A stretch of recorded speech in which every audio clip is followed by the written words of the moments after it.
என் செல்லால அமைதியா தூங்குவியா? உனக்கு நான் ஒரு கதை சொல்வேனா? அம்மா சொன்ன பேச்சு கேப்பல? தூங்கு தூங்கு தூங்குவியா? சரி சரி தூங்கு. அவங்க மனசுல உங்களை பத்தின நல்ல அபிப்பிராயத்தை, நல்ல ஒரு மாதிரியான தோற்றத்தை உடனே ஏற்படுத்துங்க. இப்போ அது ரொம்ப அவசியம்.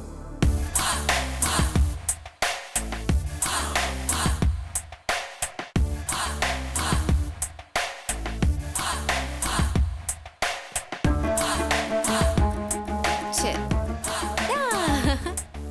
தூங்கு தூங்கு. சரி சரி சரி சரி. இப்படி படுத்துக்கோ. சரி சரி சரி. சங்கீதா,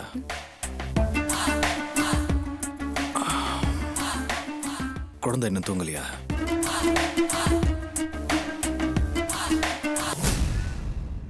சாப்பிட்டியா சங்கீதா? இப்ப என்ன வேணும் உங்களுக்கு? ஏன் கோவப்படுற? சாப்பிட்டியான்னு தானே கேட்டேன். நான் சாப்பிட்டா என்ன, சாப்பிடலன்னா என்ன? உங்க வேலையை பார்த்துட்டு போங்க. உன் மேல எனக்கு அன்பும் அக்கறையும் இல்லைன்னு நினைச்சிட்டியா சங்கீதா? அந்த வார்த்தைக்கெல்லாம் உங்களுக்கு அர்த்தம் தெரியுமா? சங்கீதா, பிசினஸ்ல 1008 டென்ஷன். அதே டென்ஷன்ல வீட்டுக்கு வரேன். அந்த டென்ஷன்ல உங்ககிட்ட கொஞ்சம் கோவமா பேசிருக்கலாம். அது என் தப்பு தான். இனிமே அந்த தப்பு நடக்காத. நடந்த தப்புக்கெல்லாம் மன்னிப்பு வேணா கேட்டுக்கிறேன்.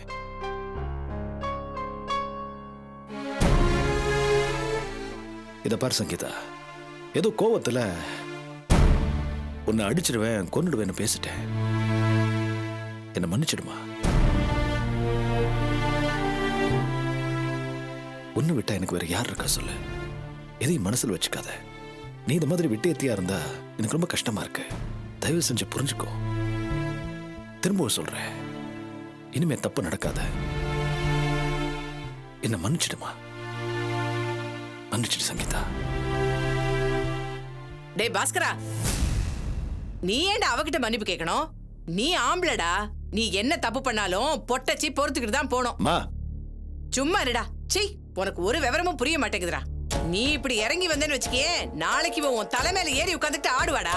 அம்மா, பேசாம இருக்கியா? ஐயோ டேய், நீ என்ன ஊர்ல உலகத்துல இல்லாத தப்பையா பண்ணிட்ட? அப்படியே நீ தப்பே பண்ணிருந்தாலும் நீயா இறங்கி வந்து இவகிட்ட பேசும்போது இவ எல்லாத்தையும் மறந்துட்டு உங்ககிட்ட பேசணுமா இல்லையா? என்னமோ பெருசா முகத்தை திருப்பிக்கிறா. இத பாருடா, இப்படி முகத்தை திருப்பிக்கிட்டான்னு வச்சுக்கே, கெடடின்னு விட்டுறணும். இப்படி கெஞ்சிட்டு இருக்க கூடாது. சும்மா இருக்கியா? புருஷன் பொண்டாட்டிக்குள்ள 1008 பிரச்சனை இருக்கும். மூணாவது மனுஷன் நீ மூக்க நுழைக்க கூடாது. டேய் பாஸ்கரா, நான் உன் அம்மாடா. சங்கீதா என் பொண்டாட்டி. கடைசி வரைக்கும் அவதான் என் கூட இருக்க போறா, நீ இல்ல. இத பாருமா, நானும் அவளை இன்னைக்கு சண்டை போட்டுப்போம், நாளைக்கு சேர்ந்துப்போம். நடுவுல நீ புகுந்து பிரச்சனையை பெருசு பண்ணாத. டேய், நீ அவ கால்ல விழாத குறையா பேசிட்டு இருந்த, அதனால தானடா இருக்கட்டும். அதனால என்ன? அவ கால்ல விழா குறையா நான் பேசினாலும் கால்ல விழுந்து மன்னிப்பு கேட்டாதா என்ன? இத பாருமா, இது எனக்கு அவளுக்கு நடக்கிற பர்சனல் விஷயம். இதுல தலையிட நீ யாரு? பாஸ்கரா, ஏன் பாஸ்கரா பாஸ்கரா கத்திட்டு இருக்க? முதல்ல இடத்த காலி பண்ணு. இல்லடா, நான் புரியல. இடத்த காலி பண்ணு.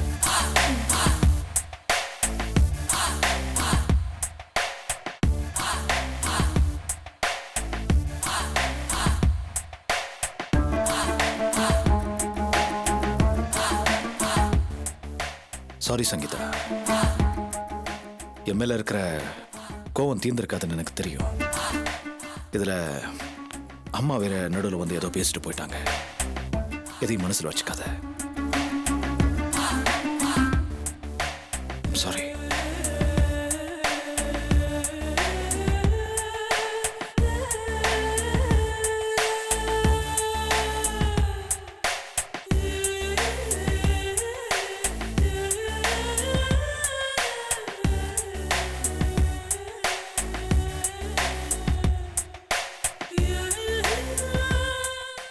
எப்படி எப்படி எப்படி எலெக்ஷன்ல யார் வருவாங்கன்னு கேக்குறீங்களா? என்ன பொறுத்த வரைக்கும் புஷ்ஷுக்கு சான்ஸ் ரொம்ப கம்மி. ஹிலாரி கிளின்டனை விட ஒபாமாவே பரவாயில்லங்கிறது என்னுடைய தனிப்பட்ட கருத்து.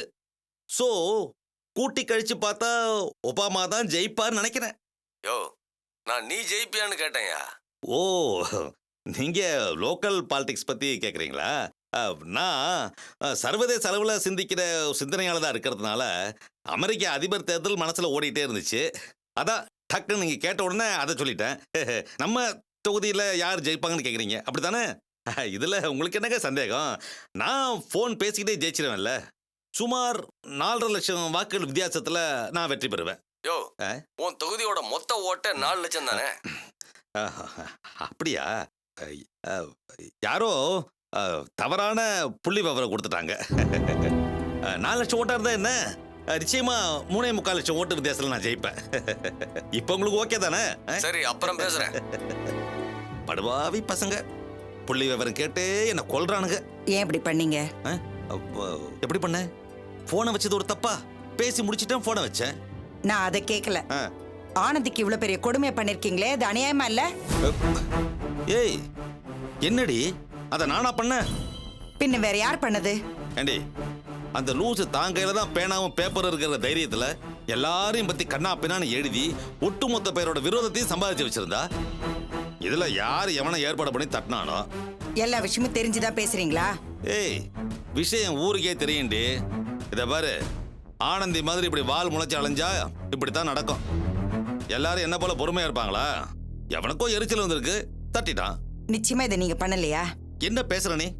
நான் என்ன அவ்வளவு கொடுமையானவனா? அவ என் அண்ணன் பொண்ணு, நானே அவளை ரத்தம் சிந்த வைப்பேனா? அது சரி, நீ என்னமோ அவங்களோட ஒட்டு இல்ல, உறவு இல்ல, அந்த வீட்டு வாசப்படியை மதிக்க மாட்டேன், அப்படி இப்படின்னு டயலாக்லாம் விட்ட. இப்ப எதுக்கு அங்க போயிட்டு வந்த? என்னங்க பேசுறீங்க? ஆனந்தி செத்து பொழைச்சிருக்கா. இந்த மாதிரி நேரத்துல நம்ம போய் பார்க்கலன்னா தப்பு இல்லையா? என்னடி பேசுற நீ? அன்னைக்கு பத்திரிக்கையில என்ன பத்தி எவ்வளவு கேவலமா எழுதினாவ. நீ அவகிட்ட எவ்வளவு தூரம் கெஞ்சின? கேட்டாளா அவ? பெருசா சமூக உணர்வு, வெங்காயம் பக்கோடான்னு பேசிக்கிட்டு உங்க பேச்ச கேட்க மாட்டேன்னு சொன்னால, அவளை போய் நீ பாத்துட்டு வந்திருக்கியா? ஏண்டி திருவேங்கடத்தோட பொண்டாட்டி இருந்துகிட்டு கொஞ்சம் கூட சுயமரியாதை இல்லாம இருக்கியடி. சாக கடந்து அவ பொழைச்சிருக்காங்க. சாவட்டம், யாருக்கு என்ன போச்சு? இத பார், என்ன பொறுத்த வரைக்கும் என்ன எதிரியா நினைக்கிறவங்களுக்கு ஏதாவது கெடுதல் ஏற்பட்டா அதை நீ செலிப்ரேட் பண்ணணும். நீ பண்ணது இதுவே கடைசியா இருக்கட்டும். இன்னொரு முறை இப்படி நடந்தா அப்புறம் நான் மனுஷனாவே இருக்க மாட்டேன்.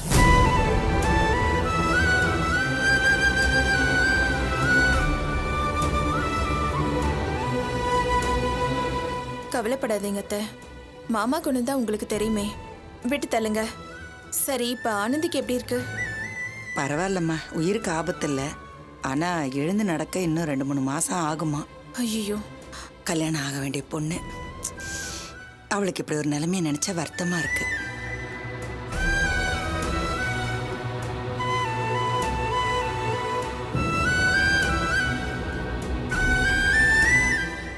கடவுளே,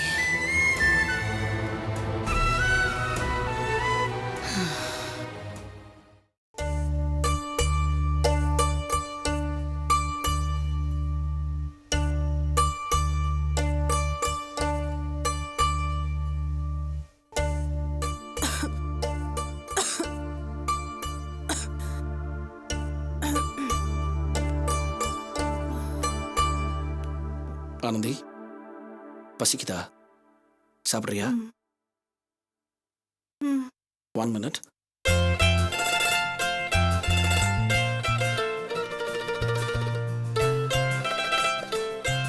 You relax. You're okay?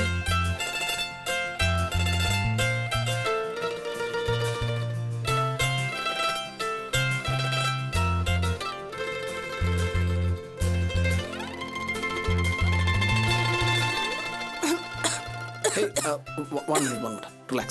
Huh?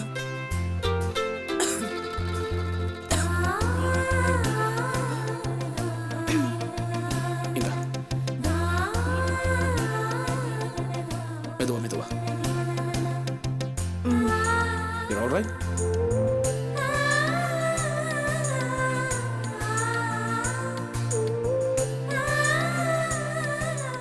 நம்ம 2 பேரும் கல்யாணம் பண்ணிக்க போறோம்ன்ற ஒரே சம்பந்தம் தானே நமக்குள்ள. அது இல்லாம போயிட்டா உனக்கும் சந்தோஷம், எனக்கும் நிம்மதி இல்ல. அதான் எல்லாத்தையும் இப்பவே வெட்டிக்கிறது பெட்டர்.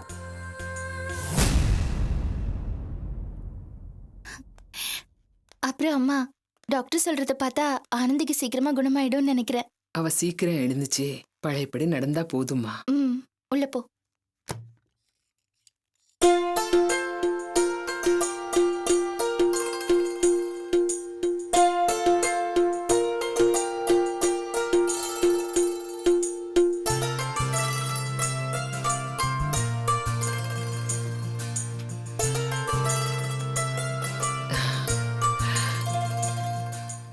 பாத்தியா அபி, அந்த தம்பி வந்ததுல இருந்து ஆனந்தியை விட்டு எங்கேயுமே போகல.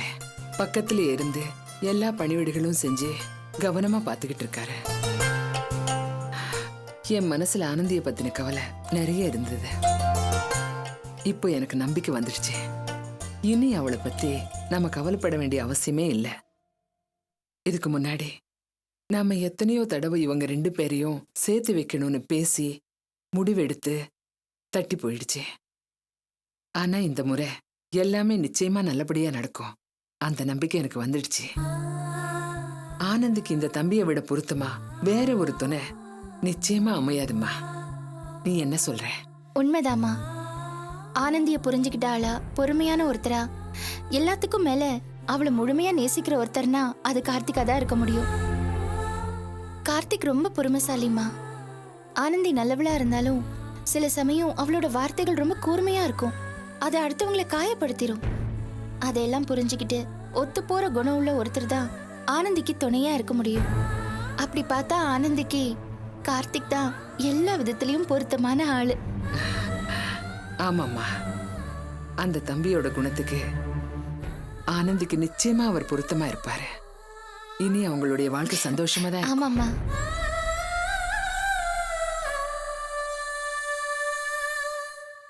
You're okay? You're gonna be just fine, huh? Have a good sleep. Good night.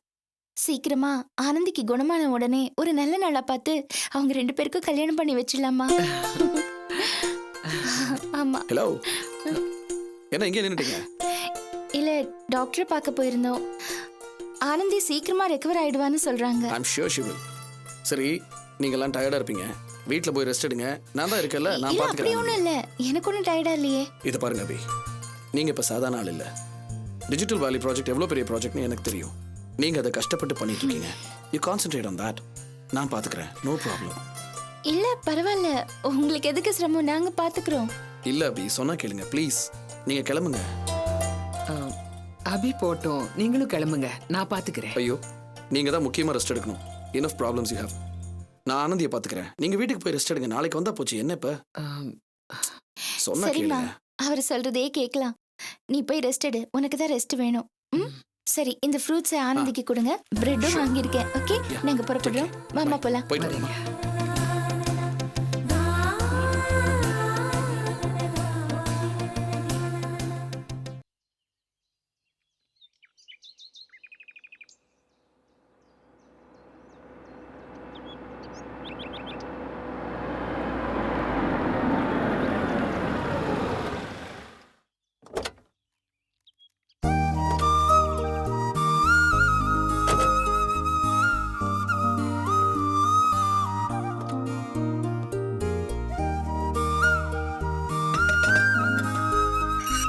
யார் சார் நீங்க? என் பேர் ராஜவர்மன். மேனகா மேடத்தை பார்க்கணும். அப்பாயின்மெண்ட் இருக்கா சார்? அப்பாயின்மெண்ட் இல்லையே. அப்பாயின்மெண்ட் இல்லையா? அப்ப மேடத்தை பார்க்க முடியாது சார், கிளம்புங்க. இல்ல, நான் அவசியம் பார்க்கணும். சார், அப்பாயின்மெண்ட் இல்லாம பார்க்க முடியாது சார், கிளம்புங்க. இல்லப்பா, நான் உங்களை அவசியம் பார்த்தாகணும். சார், அப்படிலாம் பார்க்க முடியாது சார். இல்லப்பா, நான் உங்களை பார்த்தாகணும். நான் சொல்லிக்கிட்டே இருக்கேன், நீங்க போயிட்டே இருக்கீங்க. சொன்னா கேளுங்க சார், பார்க்க முடியாது சார், கிளம்புங்க. சார் நில்லுங்க சார். சார் சொல்றேன்ல. யோ செக்யூரிட்டி, யோ என்ன இதெல்லாம்? சாரி சார், நீங்க யாருன்னு தெரியாம. யோ, இவர் யார் தெரியுமா? மேடத்தோட அப்பாயா? சாரி சார், நான் லோக்கல் ஆளு. இதுக்கு முன்ன உங்களை பார்த்ததே இல்ல. யோ, முதல்ல நீ கிளம்பியா? உங்க சீஃப் கிட்ட நான் பேசிக்கிறேன். கிளம்பியான்றல? நோ நோ, அது தப்பு. அவரோட வேலையை அவர் கரெக்டா பாக்குறாரு. He is very sincere. நான் யாரா இருந்தா அப்பாயின்மெண்ட் இல்லைன்னா உறுதியா உள்ள விட மாட்டேன்னு சொல்றாரு. வெரி குட், இப்படிதான் இருக்கணும். நான் உங்க சீஃப் கிட்ட பேசுறேன். ரொம்ப நன்றி சார். என்ன ரவி, மேடம் இருக்காங்களா? இருக்காங்க சார். என்ன சார் திடீர்னு சொல்லாம வந்துட்டீங்க? காரணமா தான். வாங்க sir. No no no no no, நான் வேணா சேலஞ்ச் பண்ணி சொல்றேன். என்னோட MM சிட்டி மேக்கர்ஸ் உருவாக்க போற சேட்டலைட் சிட்டி மாதிரி இது வரைக்கும் யாருமே பண்ணதில்லை. இதுக்கப்புறமும் இந்தியாவில் யாராலையுமே அப்படி ஒரு ப்ராஜெக்டை உருவாக்கவே முடியாது. இன்னும் 100 வருஷம் கழிச்சு இந்தியாவில் வரப்போற ஃபீச்சர்ஸ் எல்லாமே நான் உருவாக்க போற சேட்டலைட் சிட்டியில் வரப்போகுது. எஸ்பெஷலி இதில் ஊர் கூட்டம்னு ஒரு கான்செப்டை கொண்டு வர போறேன்.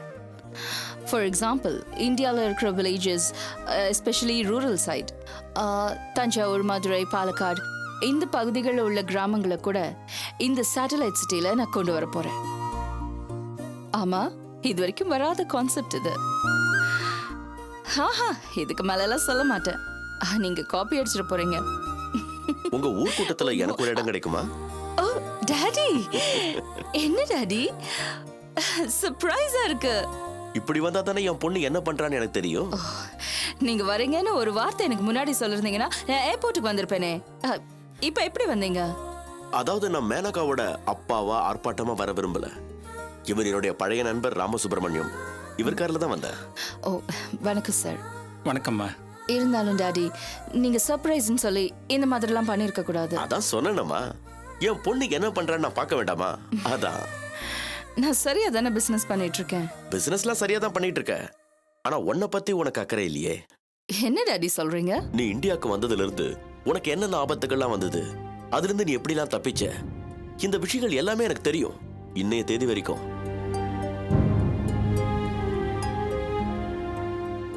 எதுக்கு இப்ப ரவியை முறைக்கிற? இங்கிருந்து யாரும் சொல்லல. உன்னை பத்தி தெரிஞ்சுக்க எனக்கு நிறைய சோர்சஸ் இருக்கு. இது பாரு மேனகா, நீ இன்டர்நேஷனல் லெவல்ல பிசினஸ் பண்ற ஒரு டாப் பிசினஸ் உமன். உன்னை உலகமே வாட்ச் பண்ணிட்டு இருக்கு. அப்ப உன்னை பத்தி தெரிஞ்சுக்க முடியாதா என்ன? இன்னைக்கு இந்த இடத்துல ஒரு இன்சிடென்ட் நடந்தா அடுத்த செகண்டே அமெரிக்கால எனக்கு அது தெரிஞ்சிடும். இது பாருமா, இவ்வளவு ஆபத்தான சூழ்நிலையில நீ இந்த ப்ராஜெக்ட பண்ணணுமா? என்ன டாடி இப்படி கேக்குறீங்க? இது என் தாத்தா எனக்கு கொடுத்த தைரியம். நான் மகேந்திர வர்மாவோட பேத்தி. நான் இப்படி பயப்பட முடியும்? பயப்பட்டு இருந்தா இந்த அளவுக்கு வளர்ந்துருக்க முடியுமா? இதை விட எவ்வளவு பெரிய ஆபத்தெல்லாம் நான் கடந்திருக்கேன். அப்பெல்லாம் நீங்க எதுவுமே சொல்லலையே. என் தாத்தா மகேந்திரவர்மனோட தைரியம் என் அப்பா ராஜவர்மனுக்கு இல்லையே. ஆனா அவரோட பேத்தி மேனகாவர்மனான எனக்கு அந்த தைரியம் நிறையவே இருக்கு. தாத்தா மாதிரியே பேசுது. நீங்க என்ன ராமசுப்பு இவ்வளவு ஏத்தி விடுறீங்க? எனக்கு எதுக்காக பயம்? என்னோட உறவு, உலகம் எல்லாமே என் மேனகா தான். அவளுக்கு எதுவும் ஆயிடக்கூடாதுங்கிற பயத்துல தான் சொல்றேன். டாடி, நீங்க எதுக்கும் பயப்படாதீங்க.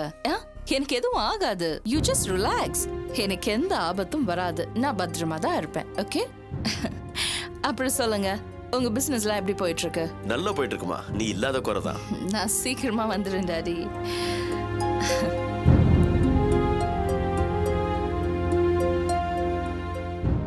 என்ன ராம்சுப்பு, என்ன பாக்குறீங்க? ராஜா, இடம் பிரம்மாண்டமா இருக்கு, ஆனா சூழல் சரியில்லை. அதுக்கான ஒரு ஹோமம் பண்ணிட்டா சரியா போயிடும். நீங்க சொன்ன சரியா தான் இருக்கும். என்னது ஹோமமா? இந்த புதுசா வீடு கட்டி ஹால்ல செங்கல் எல்லாம் அடுக்கி வச்சு அதுக்கு நடுவுல குச்சியெல்லாம் உடைச்சு போட்டு பத்த வச்சு கண்ணுலாம் தண்ணி வருமே, அதுவா? அம்மா, நீ கிண்டலா பேசுற. ஏன்னா இதுலலாம் உனக்கு நம்பிக்கை கிடையாது. ஆனா நான் சொல்றதுல ஒரு அர்த்தம் இருக்கு. ஒரு வாட்டி ஹோமம் பண்ணி பாருங்களேன். ஆமா மேனகா, ராமசுப்பு நல்ல விஷயங்களை உணர்ந்தவர். அவர் ஒண்ணு சொல்றாருன்னா அதுல அர்த்தம் இருக்கும். ஹோமம் பண்ணி தான் பாப்போமே. டாடி, என்ன பேசுறீங்க நீங்க? நான் ஒரு இன்டர்நேஷனல் பிசினஸ் உமன். என் வீட்டுல ஹோமம் அது இதுன்னு கேள்விப்பட்டு வெளியில இருக்கிறவங்க பார்த்தா என்ன நினைப்பாங்க? அதெல்லாம் ஒண்ணும் நினைக்க மாட்டாங்க. என்னோட திருப்திக்காக பண்ணி பாரு ப்ளீஸ். ஓகே, உங்க திருப்திக்காக மட்டும். சரியா? தேங்க்யூமா. ஓகே ராமசுப்பு, இந்த ஹோமத்துக்கு தேவையான ஏற்பாடெல்லாம் உடனே பண்ண ஆரம்பிச்சிருக்கேன். டெஃபினட்டா.